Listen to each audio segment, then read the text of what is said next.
Time to run it up. I wake up. Yeah. I wake up, flex, thumb down now, check, no drip, just wet, tell them run it up, no sleep, no rest, might crash, might wreck, but first I stretch, tell them run it up, I wake up, flex, thumb down now, check, no drip, just wet, tell them run it up, no sleep, no rest, might crash, might wreck, but first I stretch, tell them run it up. 9 out of 10 roll through my hands, I'm by my lonely. Turned to a savage, now my baby wants to hold me. I love my fans, don't need no friends, I got my homies. Thought I could trust you, I find out you tried to zone me. I'm number one up on that court, I'm Nick McGrady. The first one in, the last one out, can't call me lazy. Put in my hours, send the invoice and they pay me. I need 6 rings like MJ and Tom Brady. Greetings in the house. This is Ebony Sports Reporters. We say to all you share. Glad to have you all this week with us. We got Coach Al in the house. I say, hey, what's going on? How y'all doing? All right. Got Coach Rob Jiggy in the house. Yo. Then got Coach Julius Hall. Woo-woo. But Coach Julius Hall, I'm trying to figure something out. We had someone else with us too. What? Where's Juwan at? Oh, he went out. Something he got scared. He got scared. Your backup is gone. Now you scared. 1501 ain't never scared. 1501 ain't never scared. But okay. Right. We have a guest. Let y'all know we have a guest, and this is a special segment right here. This edition of Ebony Sports Report. This is a run tell that, and also Ebony Sports Reporters. So yeah, but we got a guest that'll be coming in. But we'll go ahead and go and throw some things out there right now. With regard to Brittany Griner. Again, folks are saying like, hey, this is an abomination what's happening regarding Brittany. And so the thoughts with regard to that, but then also, you know, what should we be doing about it? What's some of the thoughts you got with regard to that, Coach Rob Jig? What's some of your thoughts with regards to that? Man, Brittany got to sit there and hold tight. That ain't no just you can please. I man, shit, if that easy, everybody be doing it. So unfortunately, Brittany got to ride this out, man. You know, I was seeing something the other day. Well, you had some guys been in since 2017, and they just getting, you know, free for two guys that were incarcerated here in the States. So it was a trade-off, and they had been like 6 guys since 2017. So Brittany just got to hold tight, man, work on her game. Okay. All right, Coach Rob Jiggy. And so, Coach Al, what's your thoughts with regards to that? Because again, that your girl Megan Rapinoe is saying that is cruel and unusual that this shouldn't be going on. So, what's your thoughts on that? Well, like Coach Rob say, hey, Brittany made a mistake. I mean, think about how many people sitting in jail right now for the mistakes they made. She made a mistake. You know, and I understand, you know, the coach and her college coach don't want to talk about it, but you know, she's entitled to her opinion.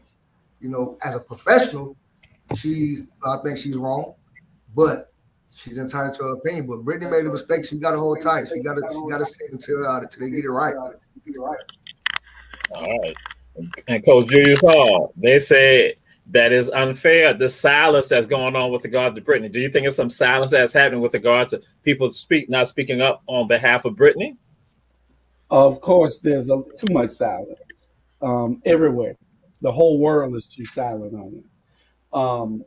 Yes, she broke the law, but you know there are exceptions when you're talking about a player or a citizen from a different country.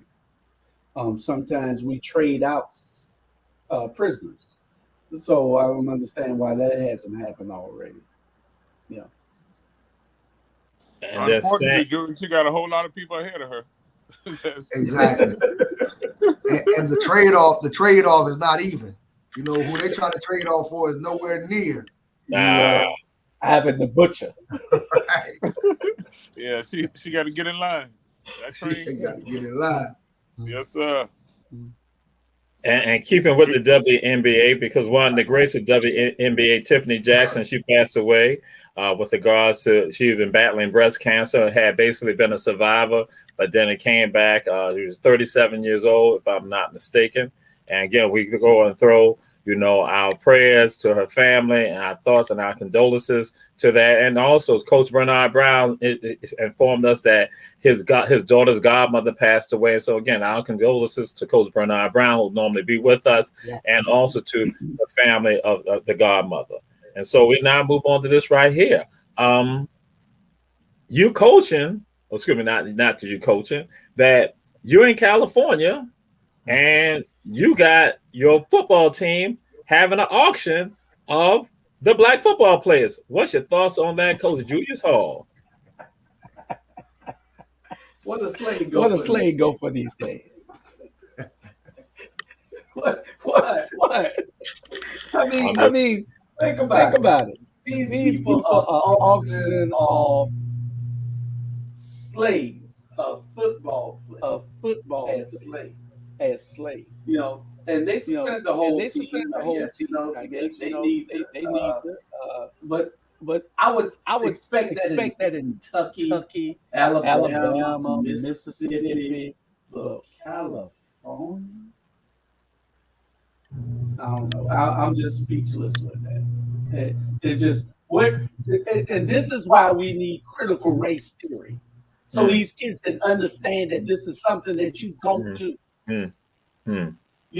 So they can understand the hurt that and pain that we were inflicted, and the sacrifices that we have made to get to still an uneven playing field. But they don't know that. Because it's taught to them to always be.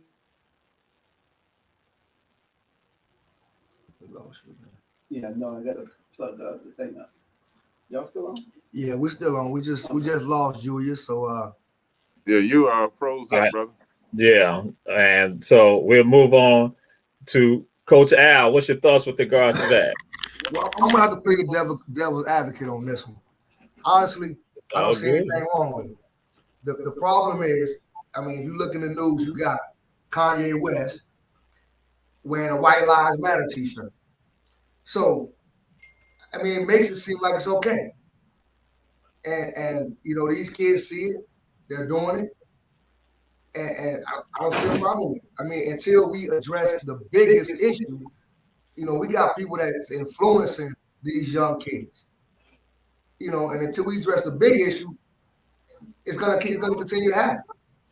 Okay. All right. Coach Rob Jiggy, what's your thoughts with regards to that? I don't blame the white kids, but I'd have been kicking my son ass if he had gotten some damn line talking about he knows some damn slave. That just shows the ignorance on their part. What they should have done to flip the script and say this is what it's going to come to in the next 5 years and line them up as slaves, and that we're going to be empowering them and giving them direction. Okay. That would have been my response. But unfortunately, man, like you, Coach said, man, we got us influencing them like it's okay and not holding them accountable. But I just read what somebody stated about Kanye. In certain hoods, he definitely ain't walking in with no White Lives Matter shirt on because they'd be peeling his scalp. And that's what probably needs to be done. Somebody need to put them hands on it. Reality check. All right. That'd be me. All right. And so, yes, sir. So, bam, we got him in the house. We got Jawan Tarver again. We say this is a special segment right here. Coach Julius Hall, we want you to come on in. And so we said that this is a day clean. This is a Run Tell That, and also Ebony Sports Reporter. And so now we'll go back and share this. Coach Rob Jiggy and I had a conversation yesterday. We were texting back and forth. And one of the things I was sharing with him, I said, we just got to keep doing. We just do. That's the thing. We just keep doing. And no matter what, this is the thing I share with people. I know what I do work. I know what I do. I know it works. I've seen it. People don't understand. And I don't brag about it. I don't hit it. I talk about it a certain time. People do our tours. We talk about it. And some people heard something called 1501. Never understand the magnitude of it. That Jawan Smiley, that one of the producers for ATR, Our Black Media, she 1501. She put 1501 on the screen. People don't understand. And now let me tell you about 1501. Even the mayor of Savannah said something. He said that when I ask some students about you, they always say a number. And he like, I can't remember. I said 1501. He's like, yeah. I said, yeah, we empower us. And then when I told him, I said, and no, he then said to me, he said, you are this generation's Bim Pianki at Savannah State. I'm like, hey, the same thing. And tell you about 1501. Savannah State was going to get rid of the Africana Studies program. HBCU. We're going to get rid of it. 2017, they went and put it out that they were going to get rid of the program. That's what they said. But it was 1501 people, the students who've been in the classes, who seen me curse, see me stand on top of desks, see me yell, scream at people like, are you crazy? Are you crazy? See me do all of that. And what they decided to do, they bum rushed a faculty meeting that had the vice president of academic affairs, and they had the entire wall, the entire hall, all of them, and they came inside the meeting with the faculty. It wasn't the faculty, wasn't the staff, wasn't the administrator. It was the students that saved the African Studies program at Savannah State. And then one of the professors came up to me afterwards. She said, sat down in my office. She said, Jamal, they never knew about 1501. I'm like, that's right. See, because everybody is up here like that. Everybody up here, everybody floating around like this. But in 1501, inside the class, we talking about us. We giving power. We talking about who we are. And that when those scholars realized that it was a threat to who they were, they didn't bust open the doors on them. That's why I said, Mom, we got to do is just plant the seed in them. And that's why they know. I shared this with them. I said that the time is going to come that one day I'm going to just be sitting at the house. I'm going to be sitting home and I'm going to see stuff on TV. I'm going to be smiling like saying, that's my family there. And I'm going to tell you, I said, that's my family. So on tonight, a guest that we have is one of my family. He's from Augusta, Georgia, and let y'all know he's a scholar athlete that graduated with honors from Savannah State, played football number 27 for the Savannah State University Tigers, scholar athlete, also entrepreneur, businessman. And y'all know, and I tell people this, with the Braves, I don't never say nothing about the Braves. When the Braves lose, I'm happy that they lose. The Braves win, I'm happy that they win. You know why I'm happy? Because 1501 is a part of the Braves. Jawan Talbot would even at times go back to Augusta and then send me text messages and other little messages on IG saying, Teray, you know about this history right here? He hit me with the history. He hit me. And in fact, I want to say your granddaddy, I think the gymnasium at T.W. Josie is named for your grandfather, an athlete. So again, I ain't going to say no more. This 1501 in the house. Oh, I need to say this right here. And he is a part of the front office for the world champions Atlanta Braves. That's the best thing that you said all night, because he messed up. Because when you went to jumping up on those tables and chairs and everything, the whole school should have went to the president and had you committed to Georgia Region. I have also had Jawan talk to my class at Georgia Southern. He threw stuff out there, but I'm gonna say that. But I'm the last thing I'm gonna say that when the Braves won last year, when they won the World Series last year, Jawan said to me, even after talking to my class and other stuff, he said, I got you some Braves paraphernalia. And he said that to me. Then he also said, and I got you a ring. There were other people that I had did work for, and they won championships at Savannah State. They forgot about me when it came to the ring. And that's why I tell people, 1501 looks out for 1501. Jawan did not forget about me. And that's why that mad love for him. And that's why I said that ring, I'm like, that ring goes to my mama. Because she had been with the Braves for the longest. And so I'm going to just stop talking right now and let the world know 1501 in the house. Jawan Talbot from Augusta, Georgia. Savannah State graduate, alum. You know, it's homecoming time. I'm going to let y'all know that. Atlanta Braves in the house. So I tell people, Coach Rob Jiggy, that I said, we just got to plant the seed. They take it to another level. You talking to Delos? I'm throwing Jawan got the floor now. You know, I'm just saying. Oh, no, man. I appreciate y'all, and I thank y'all. Thank you to Ray. I thank you to everybody that's on this platform for inviting me on just to be a part of what you all do. This is big, especially just to even start this, for you all to get together and just to build something like this, just to voice your opinions about what's going on in the world, whether it's, in sports, just anything, for you all to get together and do this. This is a blessing. And just to see Black men together to come and fellowship and talk amongst one another, this is a blessing. So I want to first of all say thank you all, and thank you to God.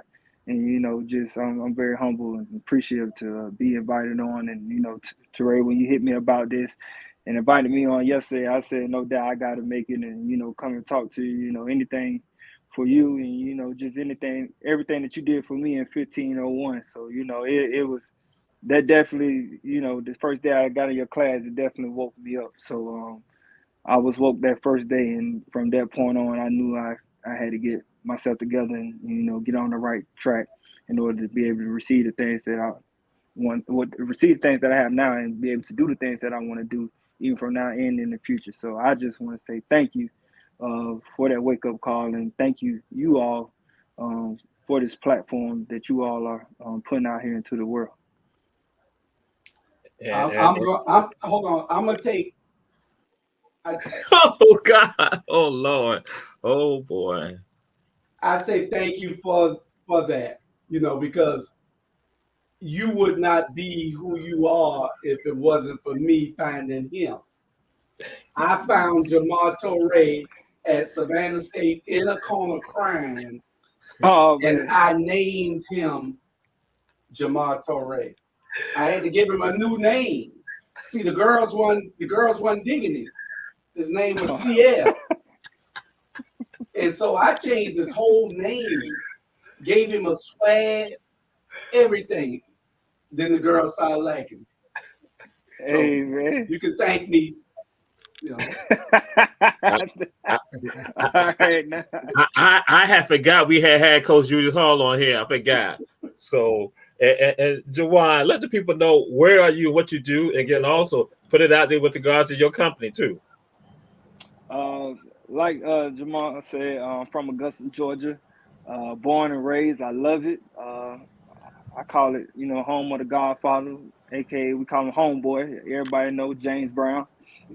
So just glad to be a part of that, and from that city. Everybody call it the country, but we call it Little A. But I'm born and raised in Augusta. Attended T.W. Josie High School, Thomas Walter Joseph Comprehensive High School. Also, who was a student of Lucy Craft Laney High School. So we call each other brother and sister. That is our rival, but we call each other brother and sister. But from there, I was a scholar athlete. Family went there. Whole family. I was originally supposed to go to Georgia Tech. Got hurt, and it was out of South Carolina State in Morehouse. And my cousin Ernest Tarver, who passed away, was a graduate of Savannah State. Him and my grandfather brought me down to Savannah State just to see. And from that point on, I didn't have any offers or anything. Coach Ernest Wilson at the time, who was the coach at Savannah State, we ran into him, and he could just tell that I was an athlete. And, he took a gamble on me. He took a chance on me, invited me to fall camp.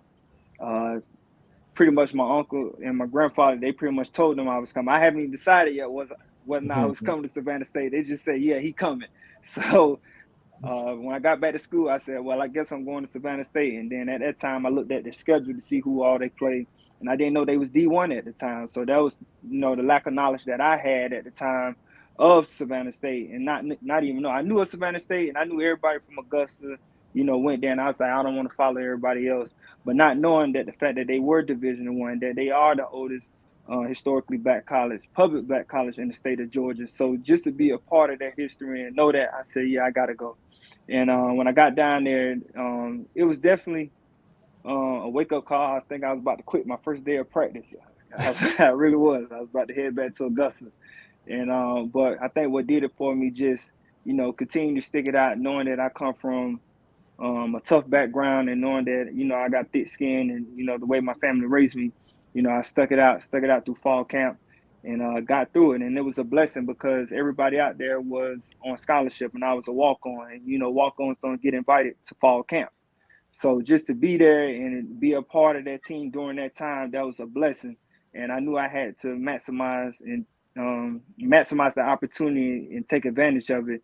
And I did. And from that point on, I met a coach down there, Mike Wallace, who's also a Savannah State alum and grad, played with Shannon Sharp and those guys. And he took me under his wing, and he took a gamble on me as well. And without him, I wouldn't have had that Savannah State mentality. And what I mean by that is that T5 mentality, from that era that they had, and what those guys carried, the tradition of Savannah State. He instilled that with me because I come from a foundation that's built on pride.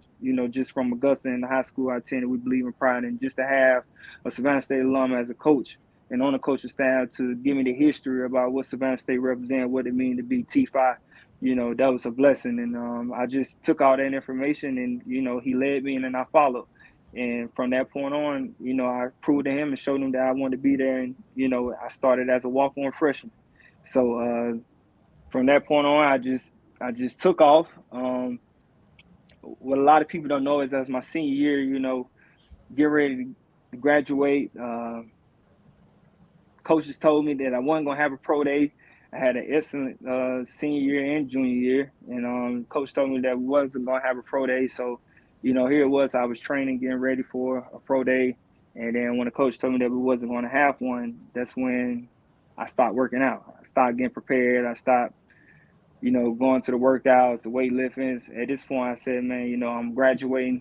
I'm gonna go ahead and enjoy the rest of my tenure here at Savannah State and just enjoy it.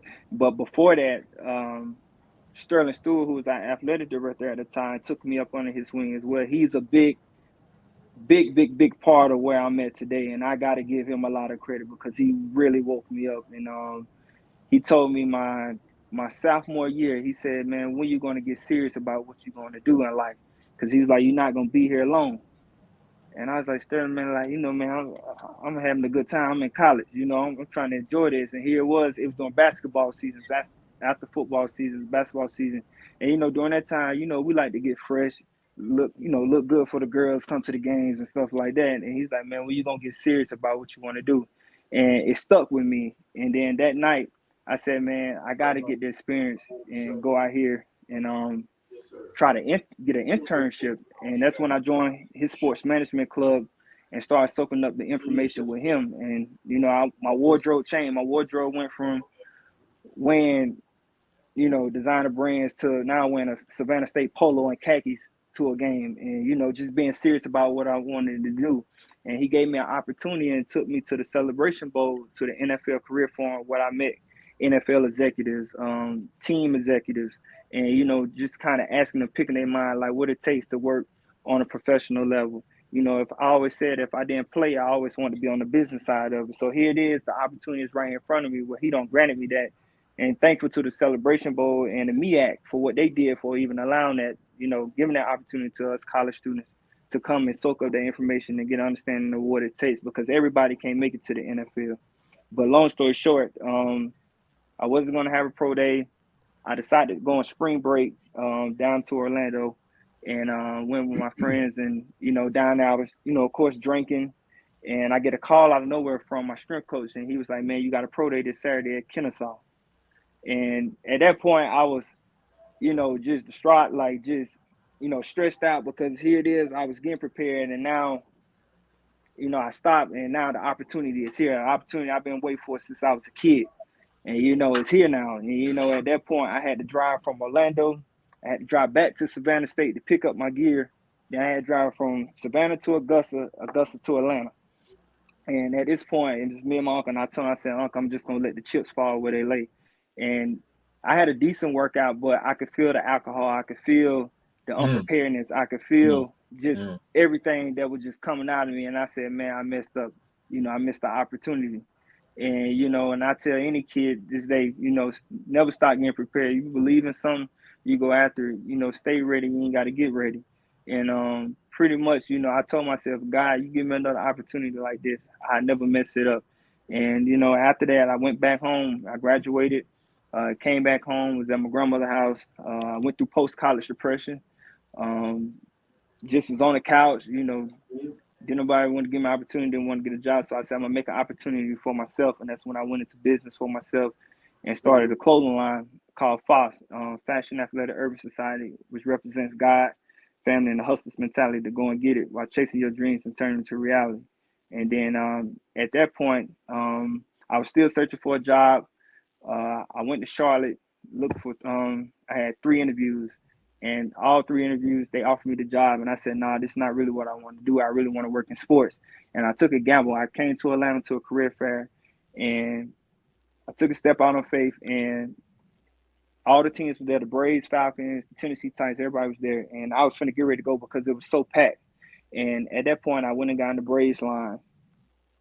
Before I left, I think the last thing I talked to was the Atlanta Dream. After I talked to the Atlanta Dream, I seen the Braves line was short. So I said, well, let me go stand in the Braves line. I stood in the Braves line. This black lady, she said, these all the jobs we got left. And then I stood in line because I guess she was trying to get everybody out of line, trying to get people to leave. So I stayed in line. So she was like, let me see your resume. So I gave her my resume, and she was like, you went to Savannah State? And I was like, yes, ma'am. I was like, you went to Savannah State? She was like, yeah, I did. But she was like, I'm way older than you. So at this point, I'm thinking like, well, hey, like, look, at this point, alums like, look out for me, and she was like, what is it you trying to do? And I told her I was a marketing degree major, trying to work in sports, and I want to work on a professional level. And from that point on, I'm thankful for Pam McIver, who's a Savannah State alum, and she opened up the door for me and brought me into the Atlanta Braves organization as a trainee. And from that point on, I bust my butt as a trainee, soaked up all the information, and just fought as if it was like I was in the NFL. I told them, I was like, this is my NFL. This is my preseason. I'm proving to you all that I deserve to be here, because here it is. God done gave me another opportunity, and I'm not going to mess this one up. So, now today from 2019, I can say I'm now a World Series champion. So it's definitely a testimony. It's definitely, trusting the process and stepping out on faith. So, I tell any kid, man, if you believe in it and that's really what you want to do, go after it, get after it. And, and one thing I love about Savannah State, the motto is you can get anywhere from here. And I felt that Savannah State prepared me to be in that moment, and to be able to receive that opportunity and go after that opportunity and then maximize it. So I'm very appreciative of everything that Savannah State has instilled in me, and, they're a part of my journey. Jawan. Yes, sir. Do you have a doctor's degree? No, sir. You got one now, because Jamal just gave you a dissertation, dude.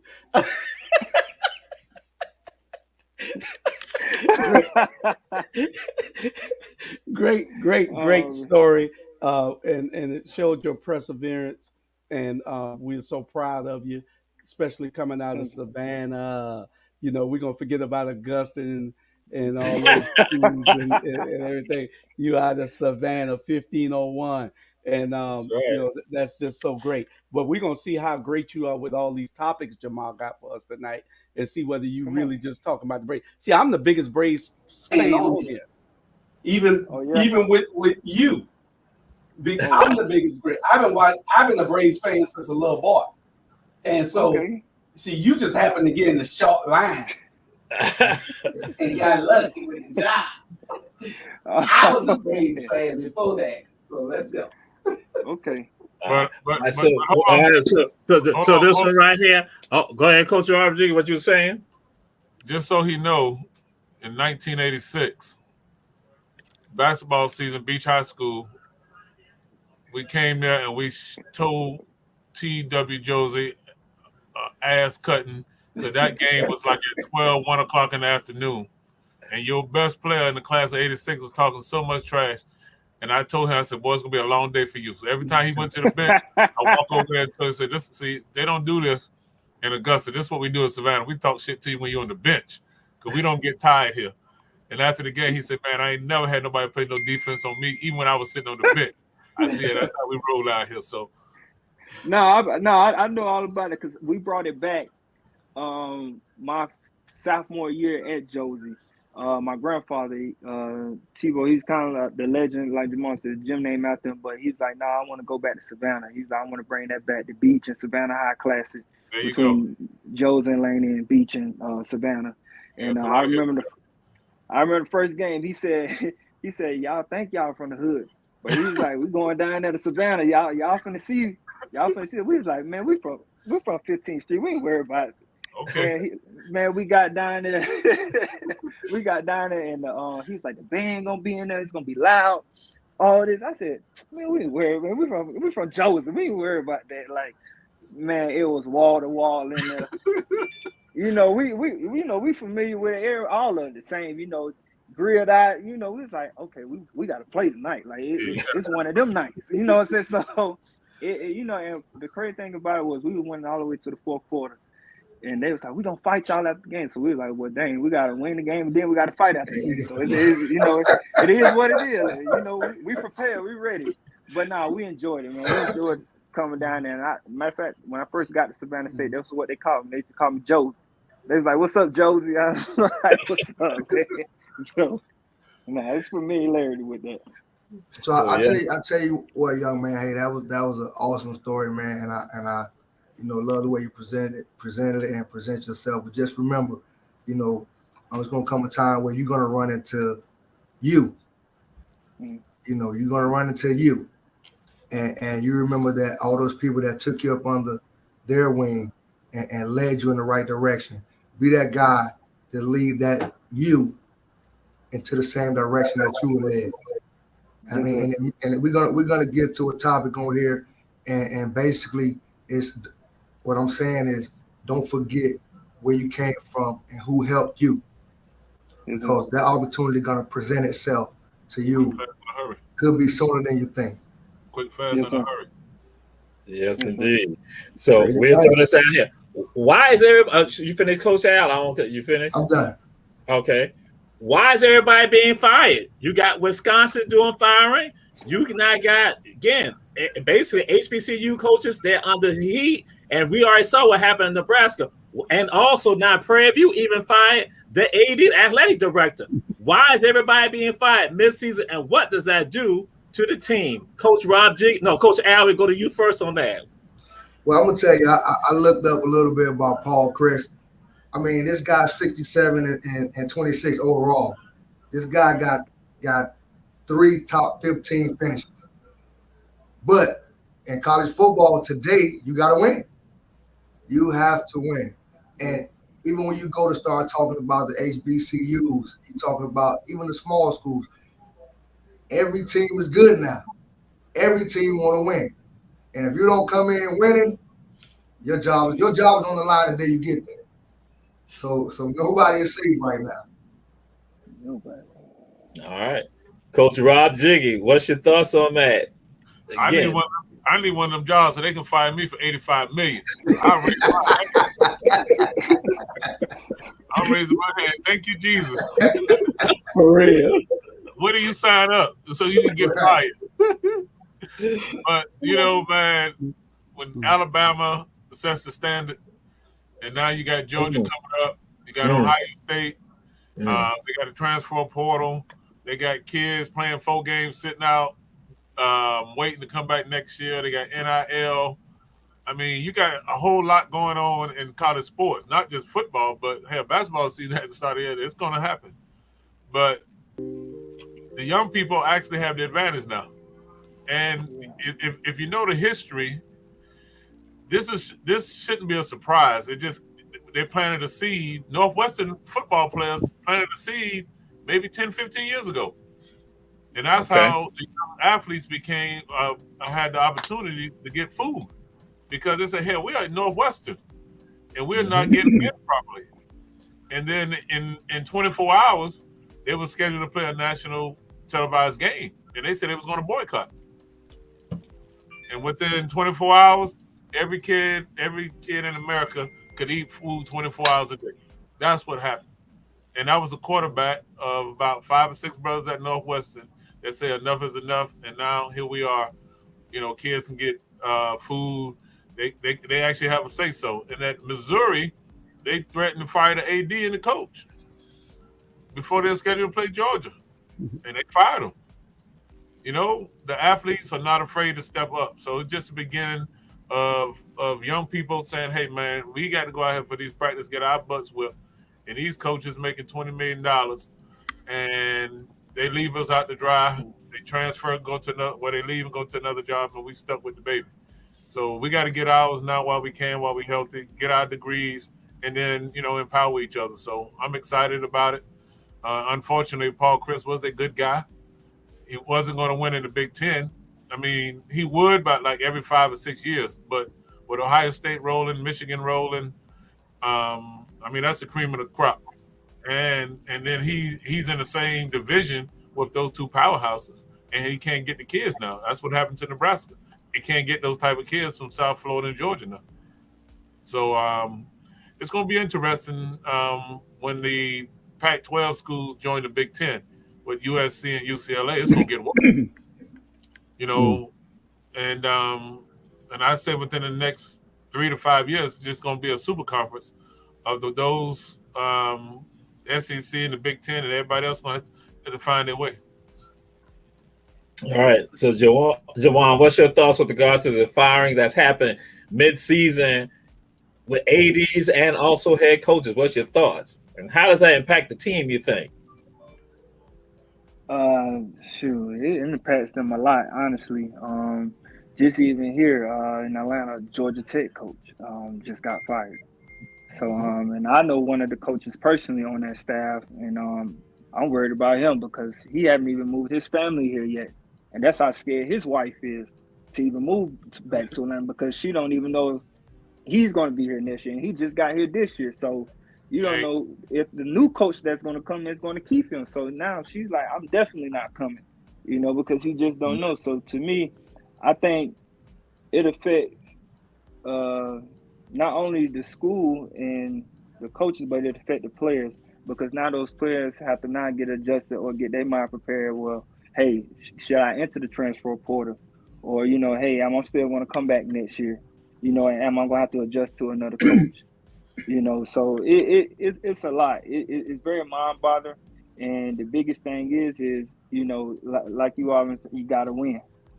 You got to win. And to be honest, I think really all this really got something to do with Deion Sanders just coming in at Jackson State and setting a standard, that, hey, I'm here to win, I believe, and he's started a movement that he's taking top picks, 5-star recruits from these big schools. So it's you got to come win. The playing field is even now. It's even. But I think a lot of this really has something to do with Deion. It really does. He's changed college football a lot, and what he's doing at Jackson State, man, it's affected everybody. So, that's what I have to say. Okay.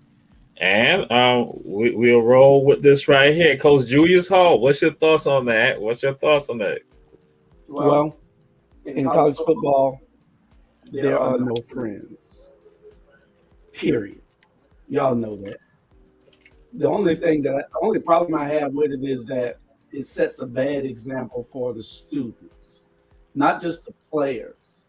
Because what you're looking at is that they're telling these guys they must succeed, that there's no room for failure. We're going to pay you astronomical numbers, and we still going to fire you and pay you. It sets a bad example for you telling the kids that they can't lose, and that's my problem with it. But in college football, like Al said, you got to win now. Well, the thing about it, LSU won national championships with Les Miles, and they still fired him. Right. So, yeah. But the other thing, I know we got to move on, is that these TV contracts, if you're winning, it's more opportunity for people to get commercials and get more money. So they want to put, like, Texas A&M quarterback broke his hand. Well, they was going to televise the Texas A&M game, and now the quarterback is out, and LSU is saying, hell, we don't even want to come on now because y'all threw us on the back playing Tennessee. So it's just crazy. It's all about that dollar. So it's all about that. So they're going to use them.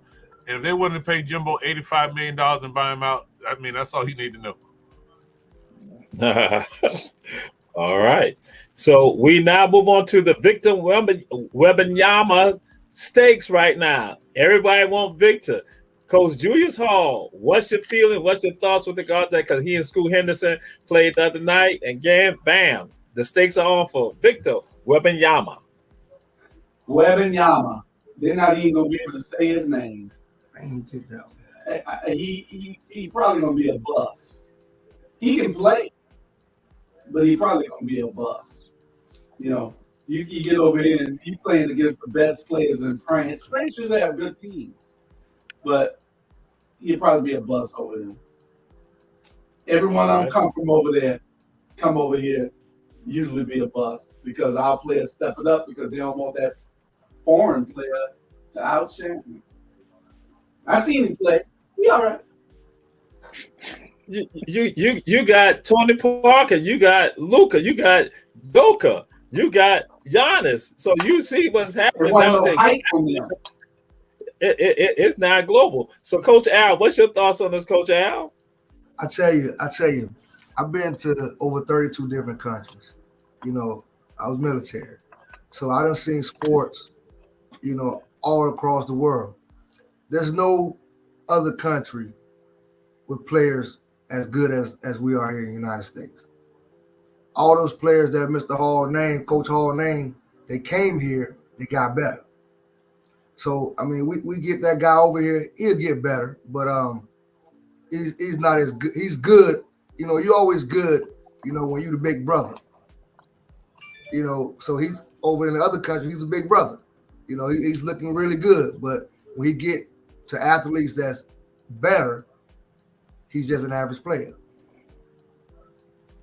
All right, so Juwan, what's your thoughts on it? Because the other night, people looking at he was doing 3-pointers, he was doing in the paint, he had blocked shots, and so but everyone looking at him, he's going to be number one. He's going to be number one selection. What's your thoughts on that, Juwan? He probably will. He'll probably end up being the number one selection unless somebody in college basketball outshines him. But to me, just a little bit that I seen on, to me, he got to get in the weight room. That's the biggest thing. That frame. I don't know. I don't think kids no more lifting weights these days no more. Everybody look the same.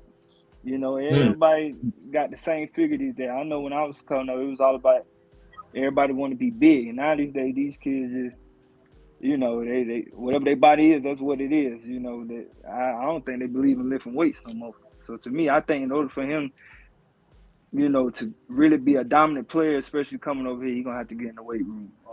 Definitely get in the weight room. All right. Yes, indeed. And so Coach Rob Jiggy, they say some teams already planning on tanking. They said that we need to watch out for some folks just gonna tank automatically because they're looking at getting him. So what's your thoughts on that, Coach Rob Jiggy? Well, Dr. Jamal, I'm very disappointed in you.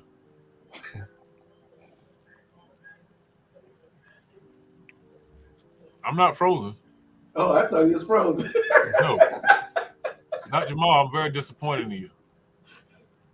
Now, you need to make the magic wand and unfreeze him, but how does Juwan not know that we lift weights in 27-17 the factory? Coach. He don't see you.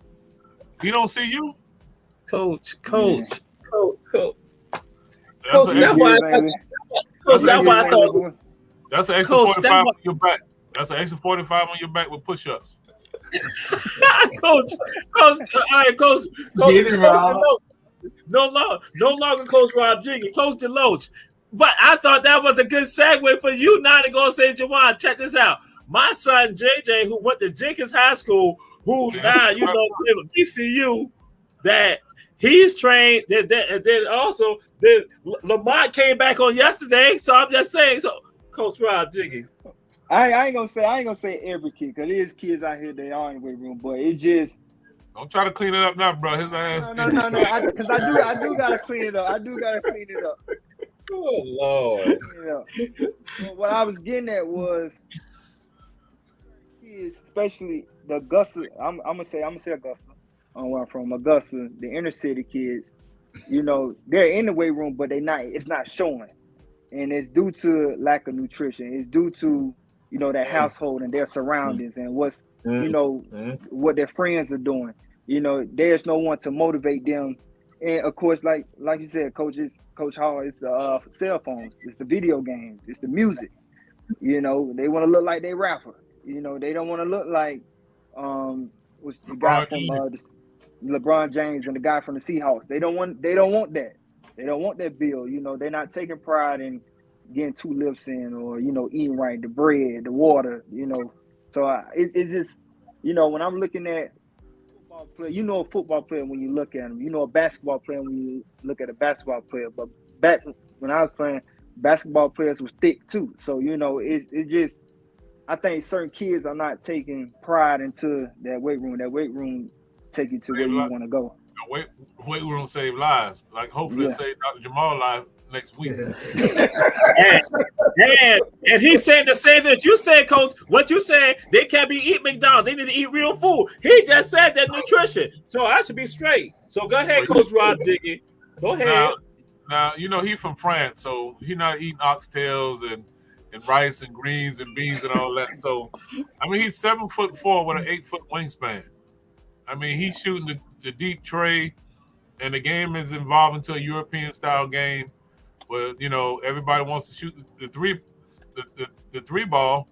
I mean, he's going to be all right, and they're going to pump him up, make sure he's all right. You know, look at Chet. Chet was playing in a damn pickup game, and he out for the season. You know, he tried to all LeBron did was bang him a little bit, and now he out for the season with a broken foot. Mm-hmm. So, you know, they're going to welcome him to the league. You know, but at 7'4" with an 8-foot wingspan, you can't overlook that.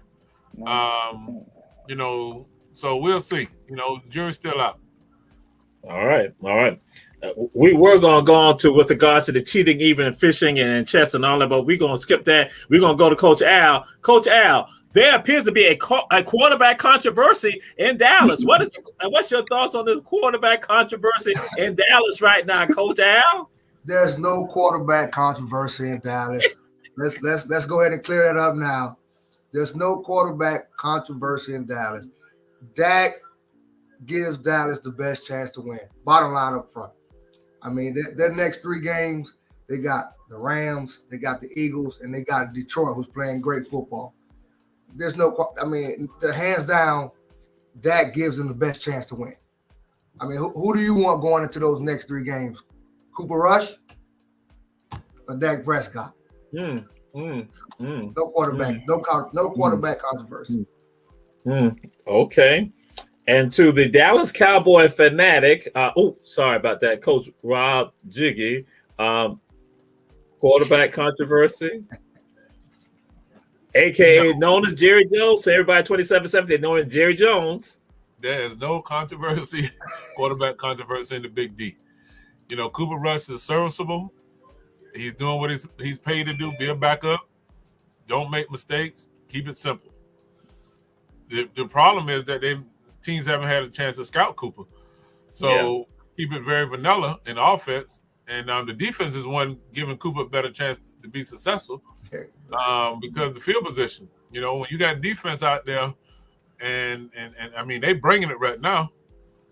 And they playing at you know, they've been compared to the teams of the 90s on defense, which is pretty good. I mean, but no, there is no quarterback controversy in a Lone Star State, period. All right. Coach Julius Hall, what's your thoughts with regards to this? Jerry Jones. Damn Dak. Dak is a bust as far as I'm concerned. I was a Dak fan. But Dak, all he do, we ought to call him Hollywood Dak. He make commercials now. That's all he does. When they start playing these players, they get away from really putting themselves into the game. And Dak had that opportunity to be great. But he'd rather just suck on snow cones and hit the beat, make a commercial. I know that's Rob's team, but You can put them in the same league as the categories of Atlanta Falcons. Hey, Hey, Coach Rob, I say that, and I'm definitely. There's only two teams I dislike, and that's the Cowboys and the Falcons. But I'm with you. I'm definitely with you. I don't think it's a quarterback controversy. Hey man, Jerry Jones just keep us relevant. We ain't gonna bust a grape. We'll win 10, 12 games and lose the first round of the playoff, and we'll be talking about this again next year. So just it's part of the marketing strategy. And so, Jawan, what's your thoughts? Is there a quarterback controversy in your mind with regard to the Cowboys? No, I roll with that. I'm gonna roll with that. All right. So we'll jump down to this right here. If we got time, we can get into about the fights between coaches and also fans in the stands. But we'll go to this right here. Who is, how I put it like this, the biggest fraud in college football and the NFL? You can choose NFL, biggest fraud, or college football and the worst conference. So, Jawan, what's your thoughts on that with regards to who had the biggest fraud? Which one gets the hype, but really ain't all of that? The NCAA, that's the fraud. they owe me as much money these players making now. Hey, I need to be back paid. So,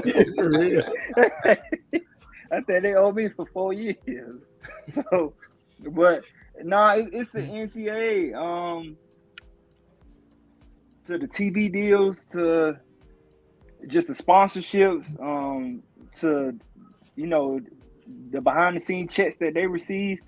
They was promising us, back when we was playing, a scholarship, or they got an opportunity to get a meal 3 times a day. They get Nike gear, they get Jordans, they get Adidas, they get all this gear, but it's them. They getting the check. We just getting the materialistic stuff. And I think that was the cause and effect of some athletes when they went out to the NFL. They fill you with materialistic things. So now when you get to the NFL, you so stuck on getting materialistic things because you want to continue to get those things that you was getting on a collegiate level. But at the end of the day, they getting the check. They getting the money. And those players, smarten up by getting financial advisors and making sure that their money, be there in the long run. But to me, it's the NCAA. Those the biggest cons, the biggest scam going on in America. It's the NCAA for me. I always had a problem with the NCAA, so it's them for me. The opinion of Jawan Talbot is merely the opinions of Jawan Talbot. It is not the opinion of Ebony sports reporters. So NCAA, we want you to come hook up with us. I'm just saying. So that's just his opinion. Okay. So Jawan, I gotta do this occasionally because I try to get people to like us. But it's all good. Because guess what? They do it all the time. I have to do that with them all the time because they don't like Beyonce. I tell Beyonce they don't like Prince. I tell Prince people, I'll say, hey, we got love for you. But Coach Julius Hall, what's your thoughts with regards to who is the biggest fraud in the college football, the NFL, and the worst conference? What's your thoughts on that? Because Jawan took it to another level. I'm like, okay. Is it just those two conferences?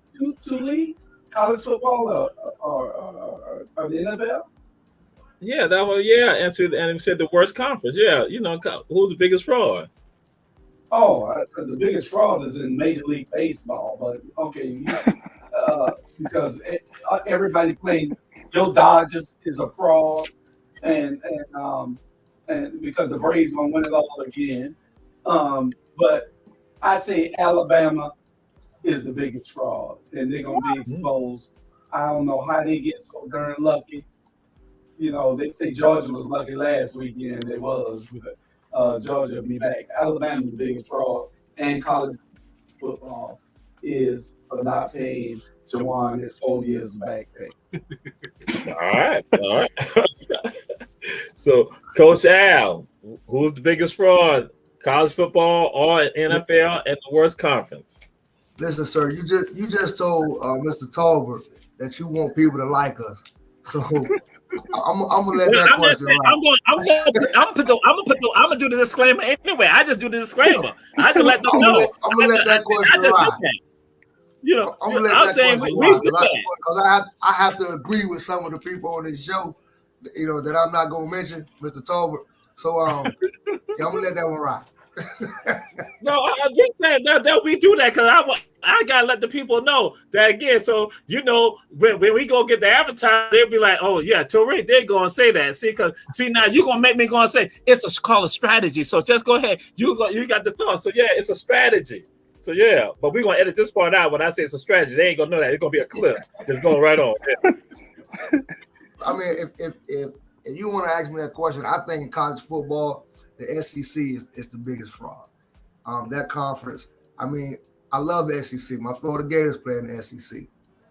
But if you look in the college football playoffs, every year since they started the college football playoffs, there has been at least 3 SEC teams. We the best. And we are the best conference. But what it's doing is now they're opening it up. And now all these schools want to join the SEC for the money, which gives other teams the opportunity, you know, to play in the SEC. And what conference is the only conference that beat SEC? Another SEC team. Big Ten. You know, yeah, right. Ohio State beat Clemson ran the table. Come on. What's that? Clemson I mean, and ACC. I mean, I get it. I get it. But I mean, you look back, you know, over the history of the SEC, how dominant the SEC has been over the years. I mean, you're right, Coach Al. All right. So, Coach Rob Jiggy, who's the biggest fraud in college football or NFL or and the worst conference? It's only 2, in my opinion. One on the East Coast, one on the West Coast. The West Coast team is going to be USC. Lincoln Riley is going to rob the people out there. They go on the East Coast and get whooped, right? But Texas A&M, I mean, they got the Jackass of the Year award when they gave Jimbo all that $100 and something million, and they found out Jimbo is who he is. You know, Jimbo is a fraud. Texas A&M trying to pay it, and you can let Roland Martin know this, that his university is a fraud. I agree. Roland Martin, your team is a fraud. Roland Martin, we support you. We support you. We support you, Roland Martin. We like you, Roland Martin. Roland Martin. Yeah, the 12th man standing. Be down. All right. We're not going to this. Some are not saying that Jackson State University is the new Miami. Jackson State University is the new Miami. Coach Julius Hall, what's your thoughts on that? Well, Jackson State could be the new Miami because all the players are going to be going there. All the star players going to want to play for Deion. But is Deion going to be there long enough? That's the problem. But, yeah, if you want to go there and be a star, especially in the cornerback position, knowing that those coaches and scouts are going to know that you were taught by Deion. If you're a great defensive back, go to Jackson State because you're going to be all you can be. And they're going to say you were coached by Deion. So you're probably a good pick. And there will be some pictures that we're supposed to be posting, but the pictures not been posted. So, but, you know, that's just. Oh, Lord. They upside down. Who's that? Oh Lord. Oh Lord. Oh Lord. Oh Lord. Oh, they go right now. I didn't put them in. And then now I'm let y'all know that one, but he holding in his hand. That's when I think he was South Carolina State. I think Jawan had punished him, and then Jawan was standing over him. He was hovering over like he was at T.W. Josie or something like that. So that was a rattler. That was a FAMU rattler. Oh yes, yeah. Okay, now I'm trying to remember. That was what strike again? Oh my! It was a FAMU rattler. So Jawan is the kid that tackled the linebacker's daddy that said he wanted to come out of retirement at South Carolina State. Yeah, I played against him. Yeah, I know you did. Oh man. He tackled that kid's dad like 60 years old, telling me he want to play running back. And Jawan, you tackled that dude, man. You wrong for that, man. That was strong too.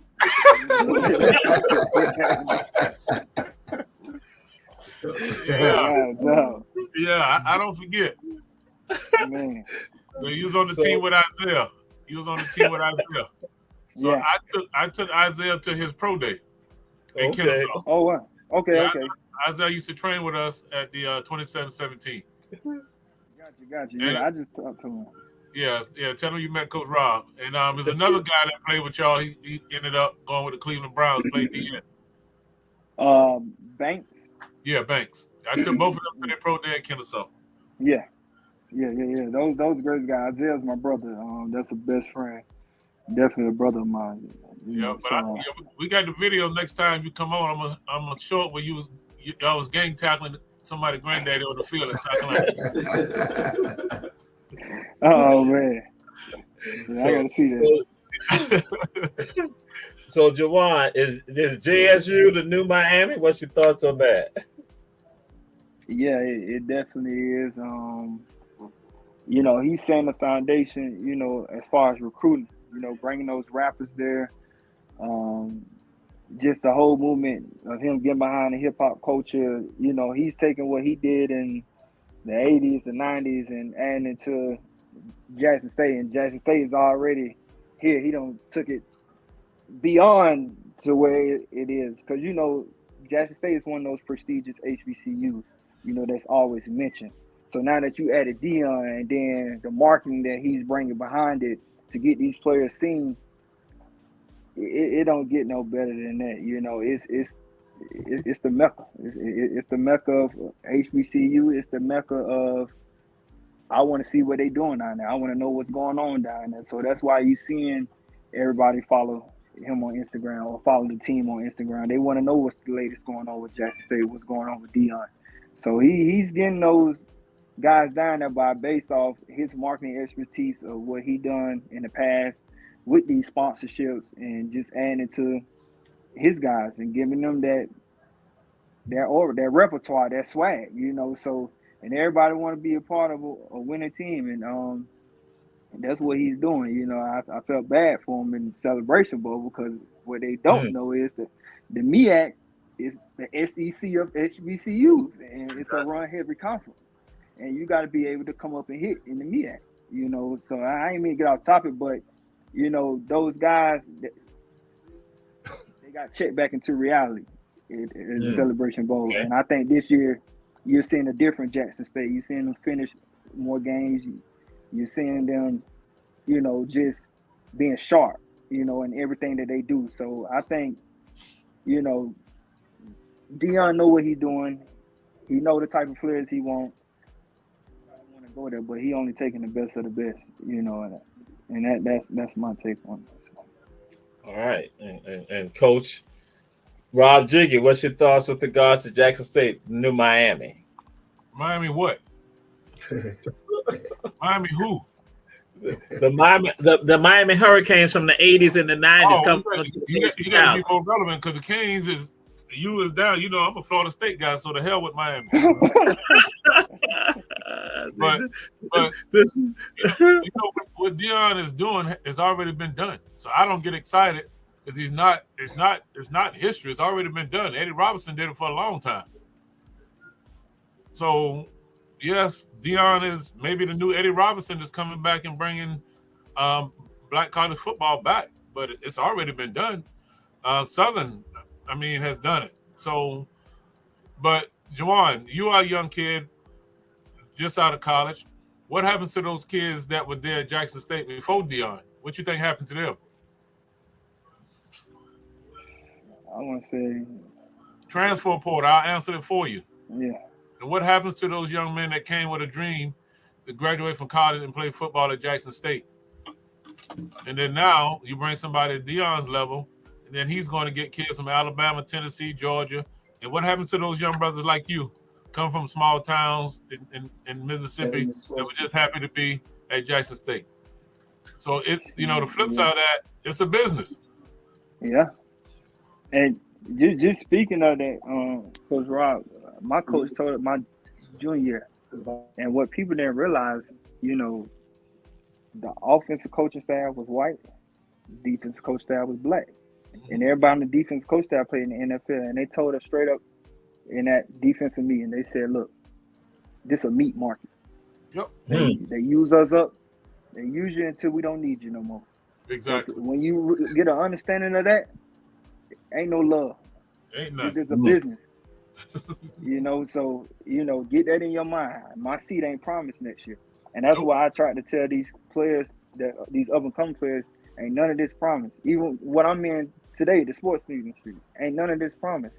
So once they get that mindset that none of this is promised, this relationship that I got with this coach who just came and sat in my mama's house, it ain't guaranteed he gonna be here next year because they using him for his knowledge because they want to win. So you got to get that mindset that, man, look, I'm down here for 4 years. I'm down here to handle business, do what I need to do, so I can get up out of here and get to the league and take care of my family. So that's the mindset you got to have coming in college. All right. And so now we come to Coach Al, and listen, Coach Al is prejudicial to anything from Florida. So Coach Man, I'm Al, gonna tell you like this. I don't care what y'all talking about, but them boys in Jackson State, how the kids say, they lit right now. They lit, right? They lit, and I'm loving it.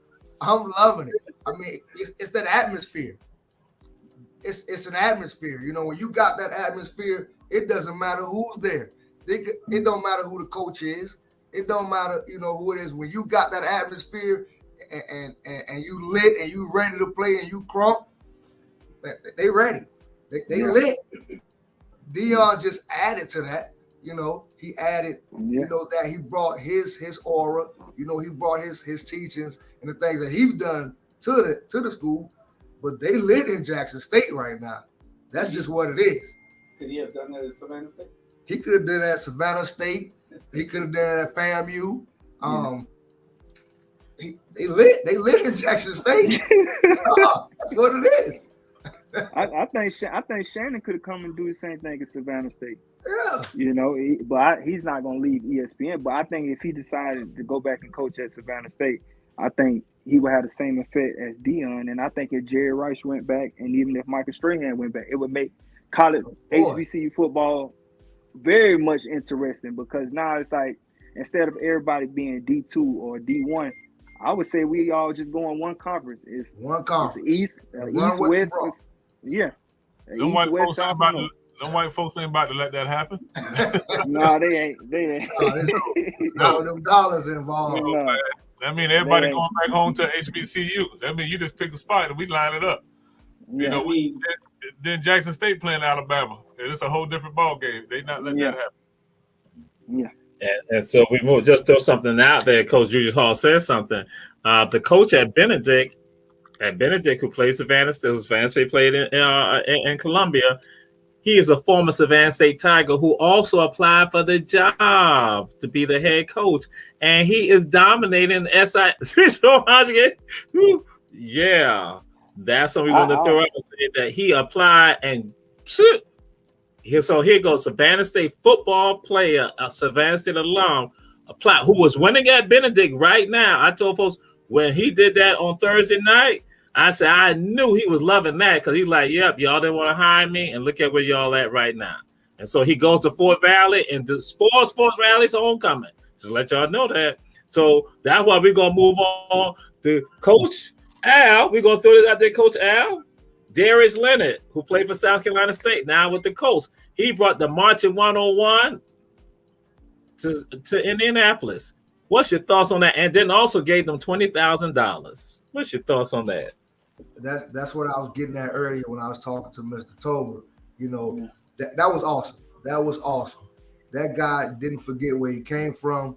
That guy gave back, to his community, gave back to what he know.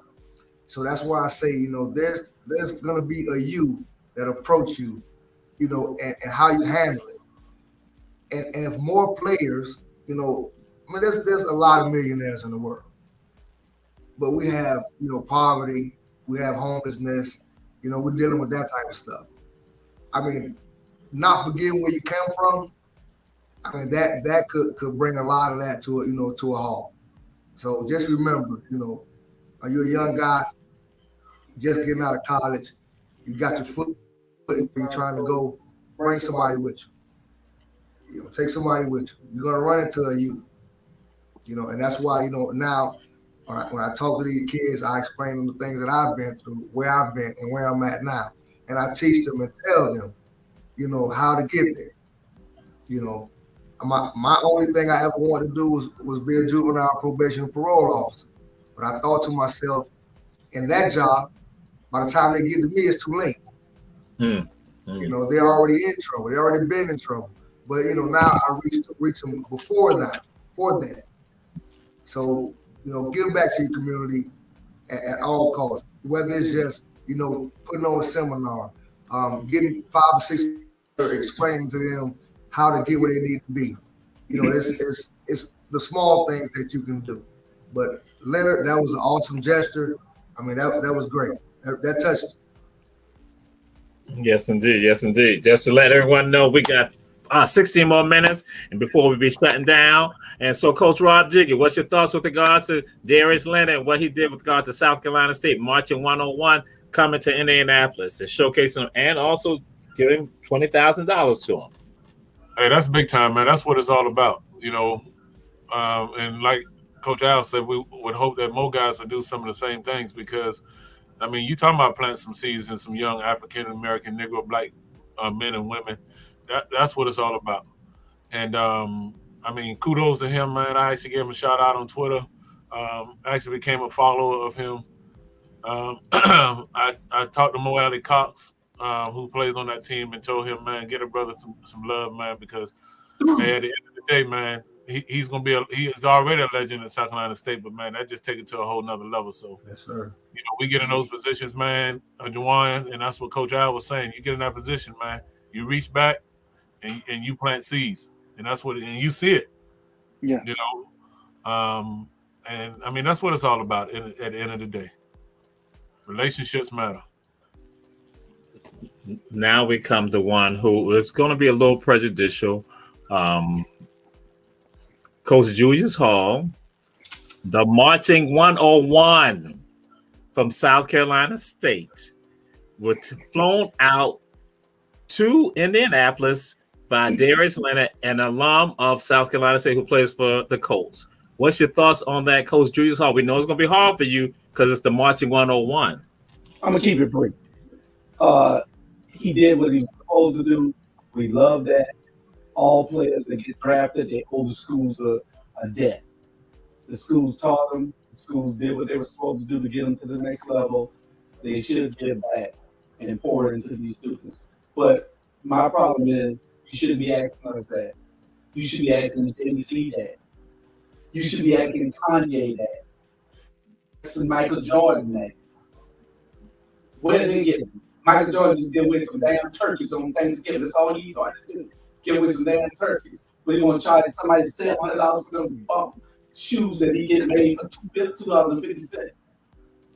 But that's another day, another subject. Anyway, that's me. The opinion of Coach Julius Hall, merely the opinion of Coach Julius Hall, not the opinion of Ebony Sports Reporters. Jigga, we love you, Jigga. Jigga, we love you. Yay, we love the old Yay. Jay, we love the old Yay. We love you, baby. Chi-Town in the house. That's right. So now we move on. Juwan, what's your thoughts with regards to, because see, since you're 1501, you know what we say. We reach back anyway because some of them don't realize that, but that what we do. But what's your thoughts with regards to what Darius Leonard did with the marching 101 in South Carolina State? I'm glad he did it. It's big on a big testament for him and a big testament for the school and the band and those kids, to just be brought on that opportunity. So it's a blessing, God put him in the position to be able to do that. And, he put those kids in the position to be able to receive that opportunity. And, they seized that moment. So I say congratulations to the both of them for seizing that opportunity. And, it's just a huge testament and just for him to shine a light on his culture, on HBCU culture, and where he come from. So that's big on his end, man. So I can't do nothing but salute him for that, and and just congratulations, just pulling that off, because for you to be able to get your mindset, get ready for a game, and to have an event like that, that's big. So man, that's big. Question somebody had. Somebody wanted to know, Juwan, since I was the Braves' biggest fan over here, and since you're a Braves front office man, will you be getting me? No. Because you owe me for finding that guy in the corner crying, and he helped build you. So he got me tickets for next week. He got tickets for me next week. That's why I had said I wanted to have Juwan on this show, because I knew that was going to happen. No, it's supposed to be. He got tickets for me next week. He got tickets for the four. For me. See that? See, Juwan, that's why I said. So this show is different. Oh my! See that? That's what I think. Oh my God! Oh my God! Juwan, oh my God! We just talking about getting back. Why you talking about me? You talking about me. We talking about us. Come on, Tuesday, Wednesday, y'all pick a day. Y'all come on. You would send us on a weekday. We go. Look at my number in the chat. My number in the chat. Damn Braves game. It ain't but one tomahawk and a damn show there in Atlanta, Georgia. We coming to Dion blessed us with it. Juwan, I will talk to you about this. You and I had already had a conversation yesterday, but you and I will talk. We still on the show right now. So again, see, this is what I knew. I had knew Julius Hall was going to do that. I knew Al was going to do it. I knew Bernard was going to do it. Coach Rod Jiggin, he only worried about the evil empire. So that's why I knew he wasn't going to be concerned about it. But see, I knew it. I said, you let him come on the show, Jamal. You know it's going to be some issue. You are the special one, but they all going to not try to get on in there and see that's the problem, right? That's why black folks ain't got freedom today. Get my number out the chat, Juwan. I got you. We can't see nothing. We can't see nothing. If I come to the Braves game, I got to be sweet. I can't be sitting up in the nosebleed seats. I got to sit there with my damn blazer on, and I got to be drinking some stuff and a cigar. Look here, I'm gonna take care of y'all. Y'all gonna be just That's fine. what's up. Jamal, the man already said he got us. Don't cross us, because we're gonna get you if you do that. We come to Atlanta. But it's 1501. Y'all miss this 1501. But see, you was gonna be like, if it wasn't for me, it would be no 1501. Let's see how that foolishness right there. I'm with you, Julius. I'm with you, Coach Julius. We coming. Atlanta, we'll see you in a few days. We got the first round bye? Yeah, we do. Well, we'll see you next week. Well, I want to go to the game when they play the Dodgers in LA. Get those. I can't get those. I don't want to be around them. We beating the Dodgers. Call Magic and say, listen here, man. My partner want to come to LA, take care of him. That's all you got to do is just a phone call. That's a tough guy to get in contact with. Yeah. Oh, don't make me call him out now. No, you ain't got to call him out. I will say that Juwan Talk Magic has been trying to reach you and you're avoiding him.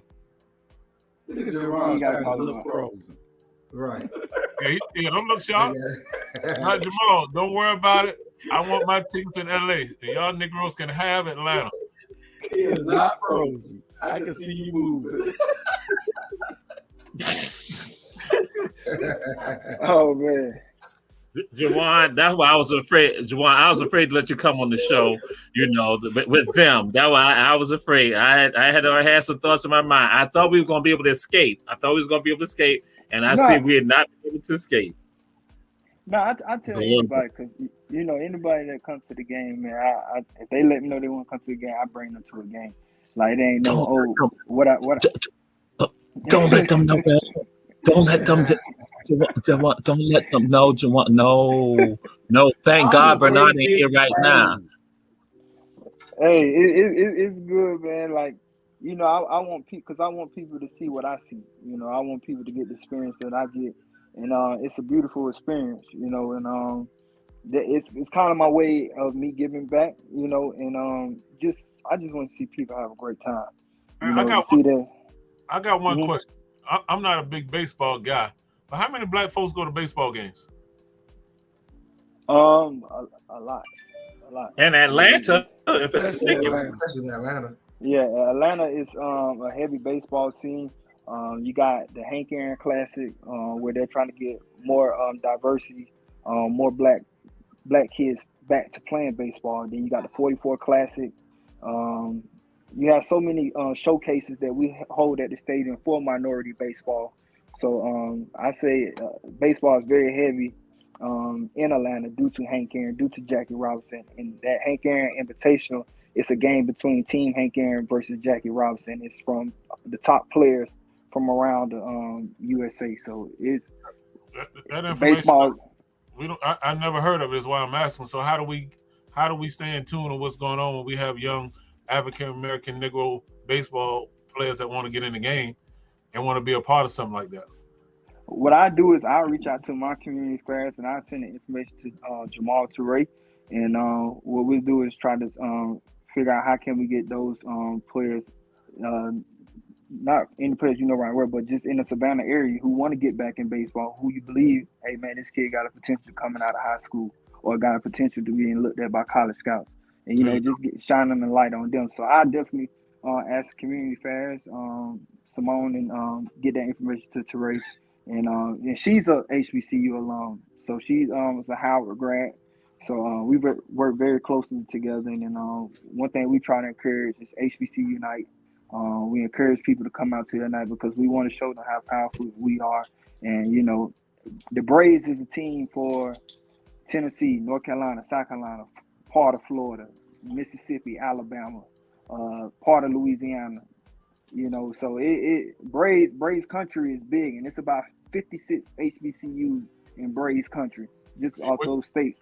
So you wouldn't know that, you know, and because football is king in the state of Georgia, and basketball is gaining, you know, a little bit of leverage, but baseball for our community, nobody talks about baseball. Yeah, and the kids need to know, and I think that's one of the things we should get back to doing is promoting baseball back in our communities. And you know, because baseball was a black man game. You know, can't nobody play it better than us. You know, and we gave up on it, and you know we passed it over. You know, but now today's game is getting filled with more international players. Mm-hmm.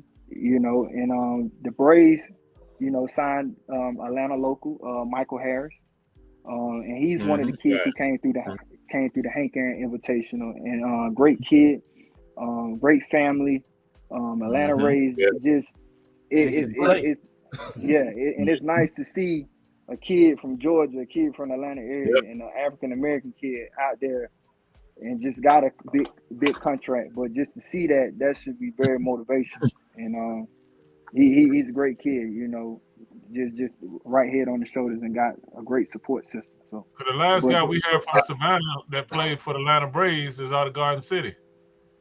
Played center field for him. Julius, you probably know it. Larry Cooper. I mean, the boy's name was Cooper.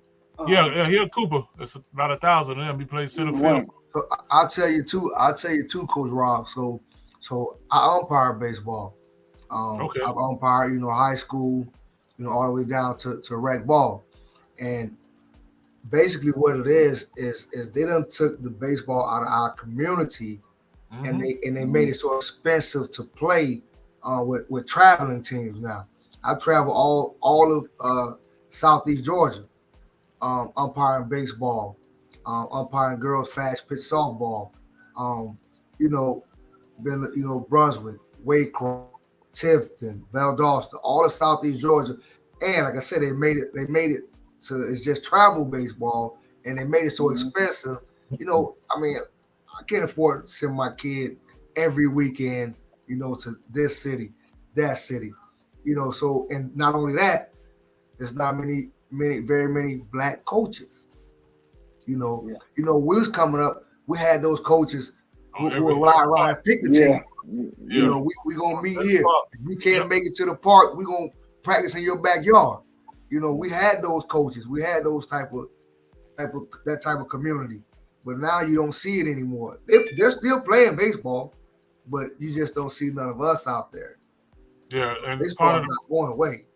Yeah, when we get our new mayor, we're gonna get some new updated baseball fields because in Savannah, those fields are the same ones I grew up on in Cam Park, in 38th Street Park, and don't even talk about the middle schools in the inner city. It's night and day between the baseball fields at the middle schools and the high schools in the inner city versus the ones in the white communities. Of course. It's pitiful. But when you shine that light on, that grass that's growing up in the yard, somebody gonna have to come go cut it. So Jawan, when we link up, we're gonna be like a hurricane, and we're gonna shake the tree, and we're gonna force these elected officials to do something for our kids in our community. The same thing is happening with football here, where they're taking, and making it a travel football league. And these parents are having to go every weekend to go play some game. Yeah. A meaningless game that now the kids don't even get to grow and have fun in the game. It's all about win. And it's making the game bad. So, for some things we got to go back to the basics, teaching these kids, teaching the parents more so than the kids about, what does success look like, And we see it all the time. We have these little league superstars, and then they burn out. They don't grow anymore. They're not fast anymore. Everybody's caught up with them, and then they don't know how to handle it. Then they go to the streets, and then they want to talk about what they did when they was in the little league. We done heard all those stories before, and it's common when I talk to young people and parents. So I'm definitely excited that you came on and if you can get that information out, then Dr. Jamal, we'll go to work. Yeah, and I get that information tomorrow. Actually, I go in tomorrow, so I get that information and pass that over to you and just see what. Man, I want to tell y'all something. I can't say it here, but because we brought Savannah to the table, but that conversation went left. So I can imagine. Because we got now our retail has partnered with HBCUs in Braves country, and now all that certain HBCUs have a Braves retro hat. So fam, you have a hat, Morehouse, North Carolina A&T got a Braves hat, and we tried to bring the opportunity to Man State, and we dropped the ball on that. So and part of those proceeds do go to the school. So we get some, and the school gets some. So that. Well, if they don't want it, we can build something in the community where we can, help sponsor some of these young people. I mean, we got kids in the gym right now who actually prefer to play baseball, but because, they're not playing on that level, they choose to play football and basketball.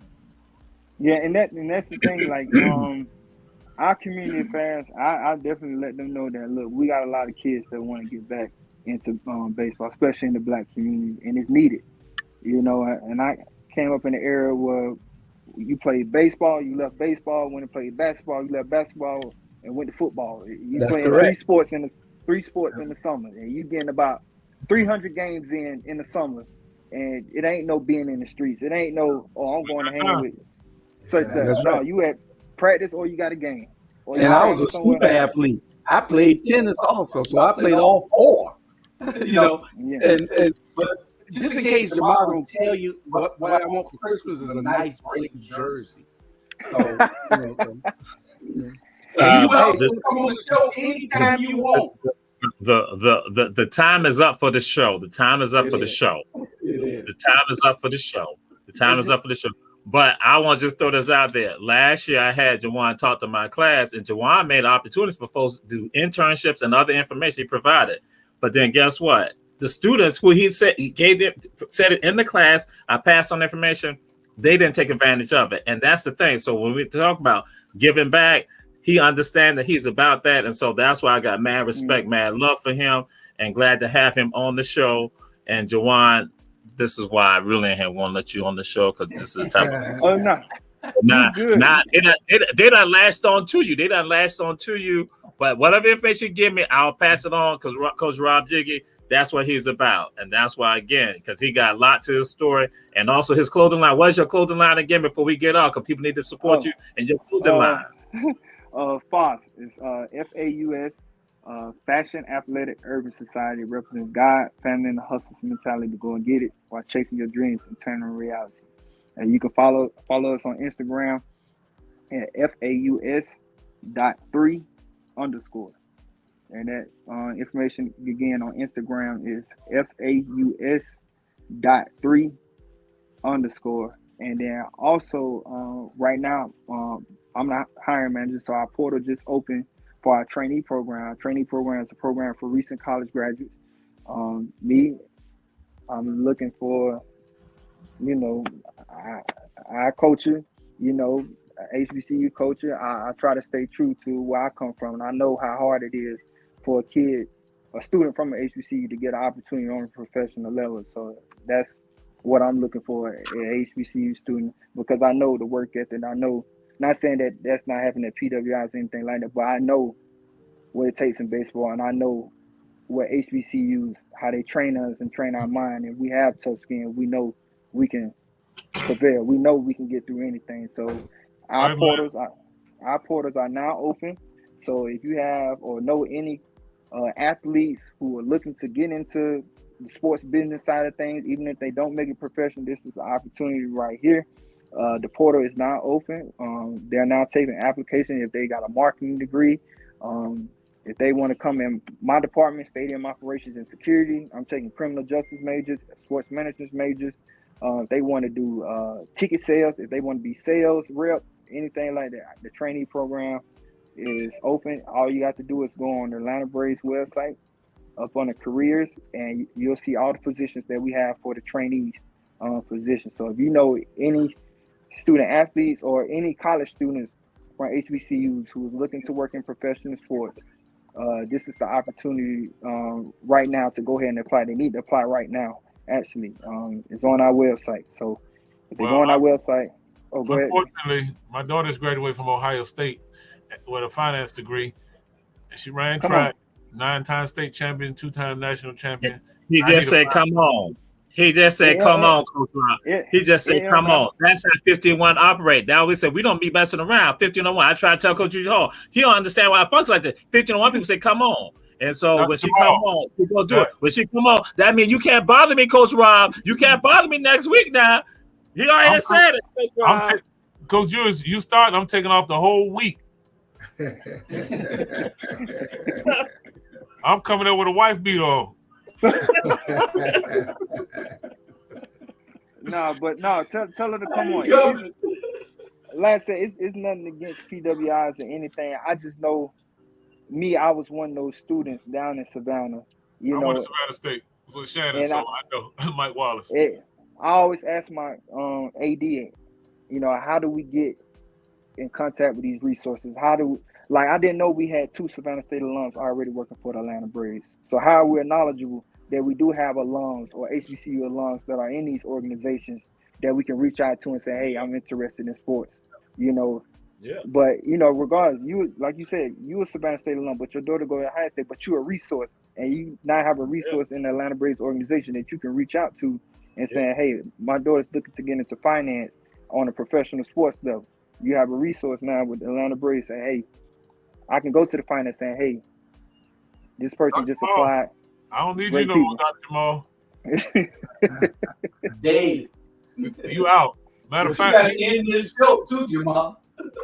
Hey, Jules, we can start us a new show. We don't need Jesus no more. Jamal is taking your place. Yeah, we going young now. We going with Maria Taylor. Bye, Stephen A. Stephen A, we don't need you no more. It has been Ebony Sports Reporters. Been a great show. Coach Al, Coach Rob Jiggy, Coach Julius Hall and our boy 1501. That what Tiffany tell everybody 1501. To Benji said 1501. This is what this is about. Jawan, 1501. Glad to have you here. We wait to receive the information. And to those of you checking out the show, we say share, pass it on. Because that's what we do. Sir. Ebony Sports Reporters. Yes, sir. Good night. Y'all have a good one. Peace out. All right. All right, man. Peace. Like that. Like that. Jesus. Like that. Like that. Like that. Like that. I like that. I like that. I like that. I like that. I like that. I like that. I like that. I like that. I like that. I like that. I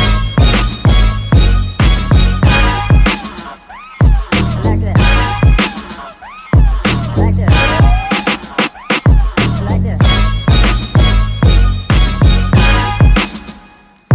I like that. I like that.